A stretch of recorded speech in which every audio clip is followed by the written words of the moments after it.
स्वागत है आप सभी का जीरो खोज के ऑफिशियल चैनल पे दोस्तों। तो आप सभी मस्त होंगे और अपने एग्ज़ाम की अब तैयारी नहीं, सिलेक्शन चाहिए तो प्रैक्टिस पे फोकस करिए।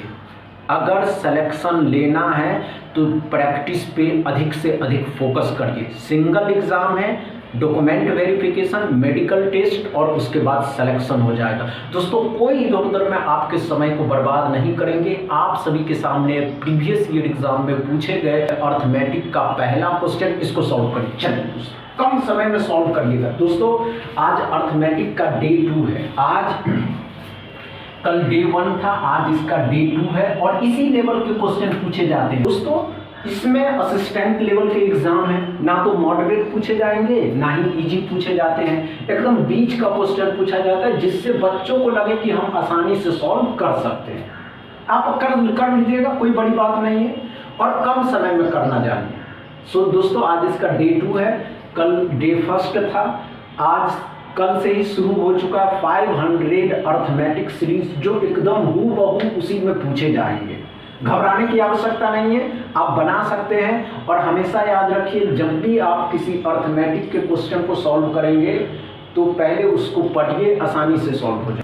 क्योंकि दोस्तों आपको सिलेक्शन लेना है और सिलेक्शन तभी होगा जब आप 45 सेकंड में इस क्वेश्चन को सॉल्व कर देंगे। इतना समय नहीं लेना, ज़्यादा से ज़्यादा 1 मिनट, नहीं तो 45 सेकंड नहीं हुआ दोस्तों। आइए अब क्या हुआ। पहले एक दुकानदार है, एक बैग को 15% के लाभ पर बेचा। यदि उसका क्रय मूल्य 800 रुपये है तो विक्रय मूल्य क्या होगा। सिंपल लॉजिक है दोस्तों।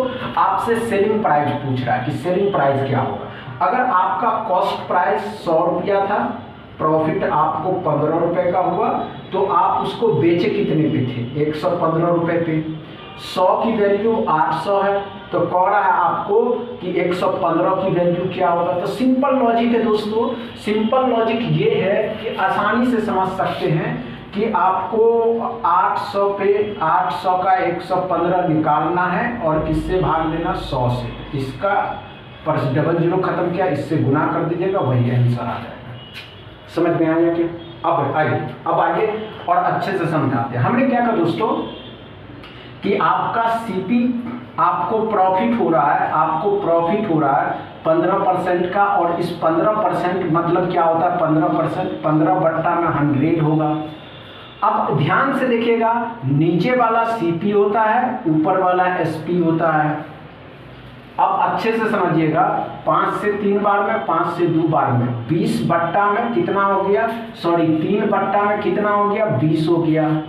अगर सीपी आपका 20 रुपया था, कितना ध्यान से देखेंगे स्टूडेंट, सीपी आपका 20 रुपया था, आपको प्रॉफिट 3, सीपी आपका 20 रुपया था, प्रॉफिट 3 रुपया हुआ, तो आप उस वस्तु को 23 रुपये में बेचे थे।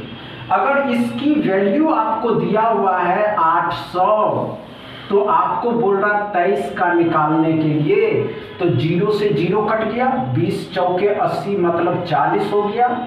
40 का 23 गुना कर दीजिए, वही आंसर आ जाएगा। और कुछ था ही नहीं इसमें। कुछ था क्या दोस्तों? अच्छे से समझ में आया? इसमें कोई प्रॉब्लम नहीं हुआ? अगर कोई प्रॉब्लम नहीं हुआ तो चलिए दूसरा क्वेश्चन को सॉल्व करते हैं।